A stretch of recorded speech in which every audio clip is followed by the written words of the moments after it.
Hey everybody, welcome back to Junie B. Jones, Jingle Bells, Batman Smells, P.S. So Does May.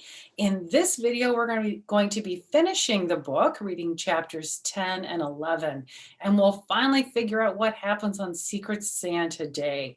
So let's go ahead and start with chapter number 10, called Pressure.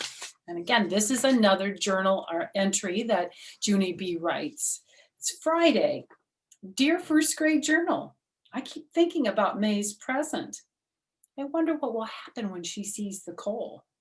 I wonder what her face will look like. I wonder if she will learn a lesson. I wonder if Santa will be proud of me. That is all the things I am wondering. Your friend, Junie B., first grader. Just then I felt a poke. It was May. Are you getting excited, Junie Jones? I'm getting excited, she said. Lenny heard her. Me too, he said. I'm getting excited too. Herb and Jose both nodded their heads. Me too, they said together. May squirmed and bounced around in her seat. She was acting like a regular kid.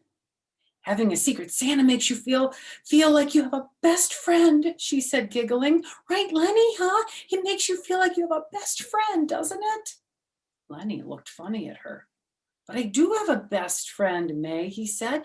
My best friend is Jose. Jose smiled. Back at you, Len, he said. Herb pointed at me. And my best friend is Junie B, he said. I poked him very fun. And my bestest friend is Y-O-U, Herbert.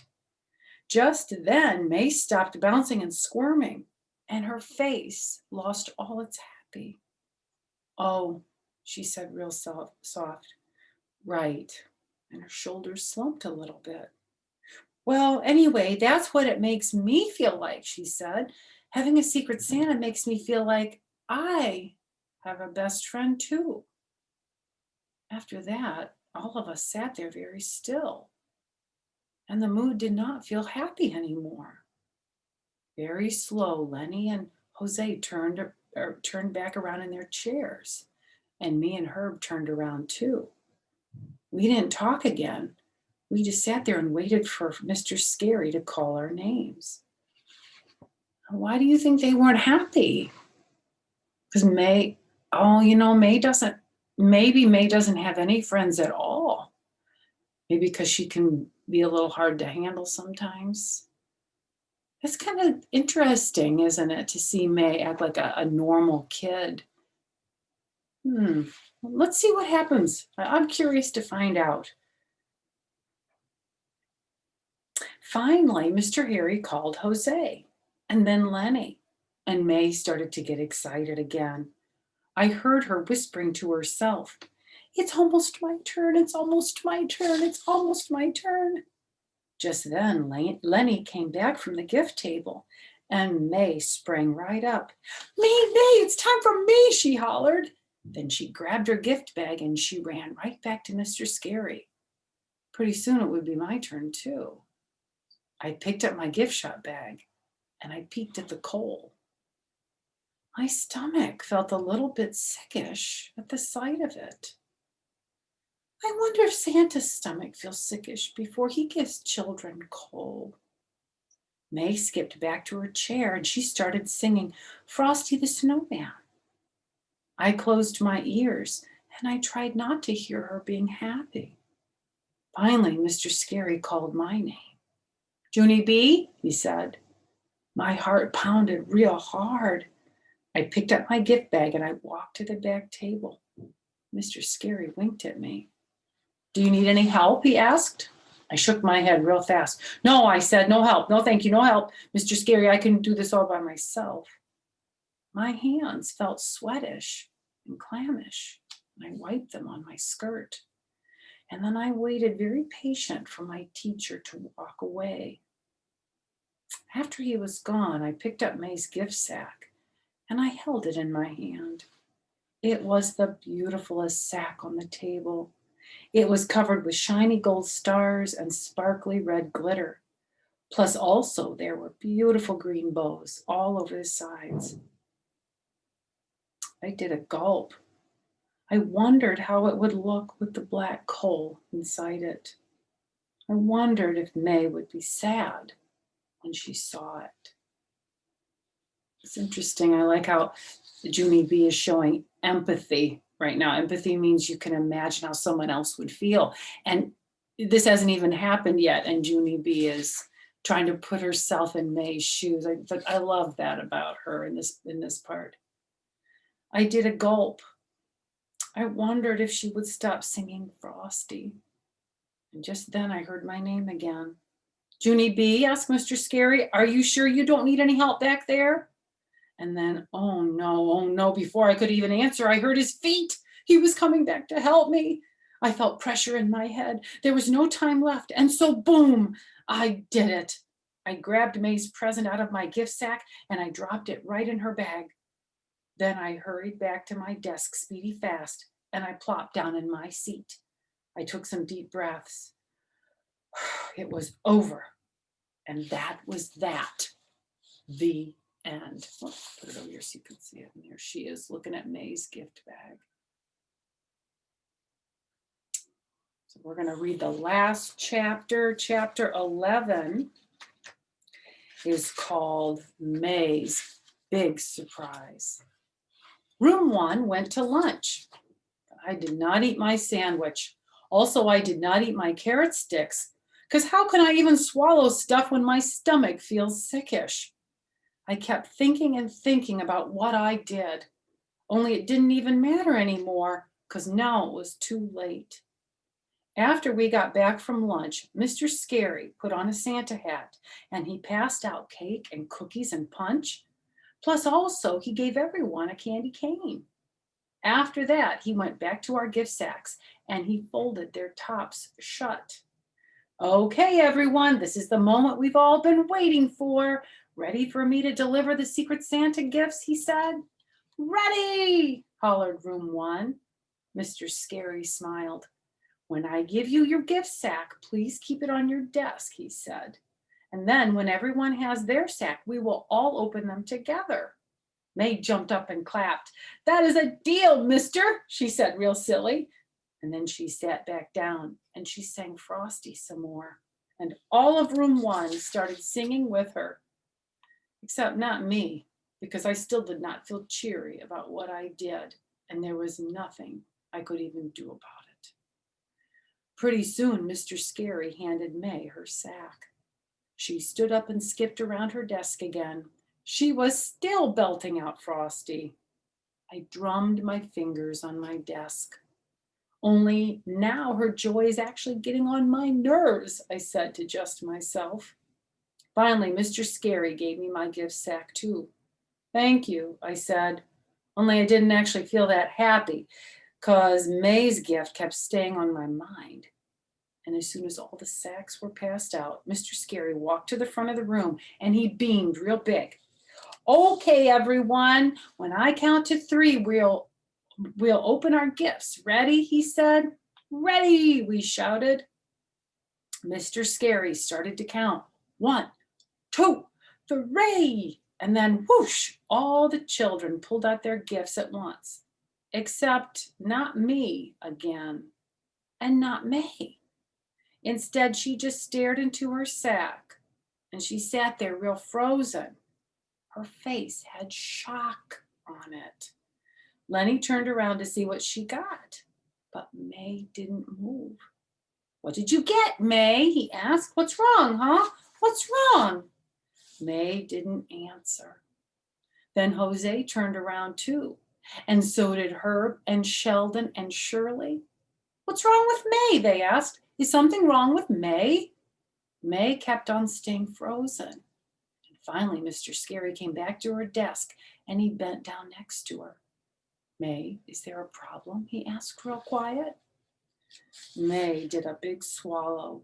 Her eyes had a little bit of tears in them, I think.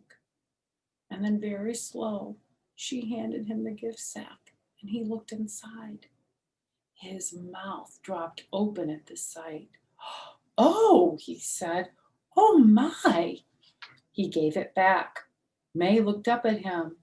I can't believe anyone would do this, she said real soft.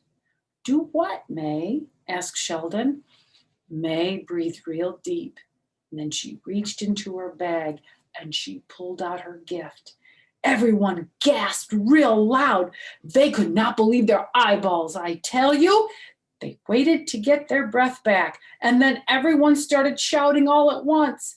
The squeeze-a-burp! The squeeze-a-burp! Someone got May! The squeeze-a-burp! That thing costs a fortune, said Shirley. Squeeze it, yelled Sheldon. Yeah, squeeze it, yelled the children. May started to grin. Then she stood up kind of slow and she gave that thing a squeeze. And ha, it burped beautifully. Room 1 laughed their heads off. Do it again, do it again, do it again, they shouted. And so May burped again. And room 1 laughed again. And they kept on going on and on like that. And finally, May sat down for a second and she fanned herself with her hand. I think I'm being popular, she said, very stunned. And there she is showing the class her squeeze-a-burp. They're all laughing, but Junie B's just watching. What do you think about Junie B giving May that squeeze-a-burp? I think that was a wonderfully kind thing to do. Yeah. Then May quick stood up again and she skipped around the room and she kept on squeezing her burp. It felt happy to watch her, sort of. Also, it felt hard because I really, really wanted that toy. That's why I wanted it real bad. Only it didn't even belong to me now, and it never, ever would. My gift sack was still sitting on my desk. I put it in my lap and I looked inside. Crayons, I said, very surprised. My Secret Santa brought me brand new crayons. Who even knew that I needed those things? All of room 1 turned around at once. Everyone, they said. I opened the box and breathed their new crayon smell. I love new crayons. I love crayons. I go to the store sometimes and I'll walk by the school supply aisle and I'll open up the crayons just to smell that new crayon smell. I told you there's a little Junie B in all of us. Then I lined them up on my desk and I smiled real happy because Greenie was not a stubby and my Red's head was perfectly pointy. I smiled even bigger and then I drank some punch and ate a cookie. My stomach felt better now. Pretty soon, May skipped back to her desk and she fanned herself again. Whew, being popular really gets you tired, she said. Right, Junie Jones, right? I looked back and nodded. Right, I said kind of quiet. After that, May sat down and both of us ate our cake and we licked our candy canes. It was very peaceful of us. We were having goodwill, I believe. After May finished, she wiped off her mouth with her napkin. Well, I better get back to my skipping now, she said. I have a lot more burping to do before the bell rings. She jumped up from her chair, but instead of skipping away, she just stood there with the squeeze-a-burp, and she smiled at me. Then all of a sudden, she reached across the aisle and she put it on my desk. Want to try it, Junie Jones, she said. Want to do a burp? I raised my eyebrows, very shocked. Right, like, there we go. Really, May? No kidding. You would really, really let me do that? Then, before she could change her mind, I quick picked it up and I squeezed that thing as loud as I could. And wowie, wow, wow, it was the biggest burp of the day, I tell you. May clapped and clapped. That was a good one, Junie B, she said. You did good. The words floated inside my head. I smiled. I did good. After that, May picked up her toy and she started to skip away. Then, whoa, hold the phone. It hit me like a brick. I jumped up and grabbed May's arms. Wait a second, May. Did you just say my B? I asked. Because I really, really thought you said my B just now. I'm almost positive you did, in fact. May tapped her chin. Really? She asked. I said your B? That's funny. And then she did a little smile and she skipped away. I sat there for a minute, and then my whole face got happy. Only I don't even know why, because I still really wanted that squeezer burp, I tell you. And so how come I felt so good inside? Maybe when I got home from school, Philip Johnny Bob would help me figure it out. But for right now, there was only one thing I was really, really hoping for. I picked up my new black crayon and I opened my journal. And this is what she wrote. Dear Santa, I really hope that you were watching me just now. That's all I hope. Love, Junie B, Giver. P.S. You don't happen to have an extra squeeze a burp in there, do you? Peace and goodwill. Amen. And so that's the end of our Junie B. Jones book. I hope you enjoyed listening to this as much as I enjoyed reading it to you. If you have time this holiday season, go check it out at your local library. That's where I got this one. I'll be returning it today so another reader can check it out. But until I see you next time, hope you all have peace and goodwill this holiday season. And I'll see you soon. Bye-bye.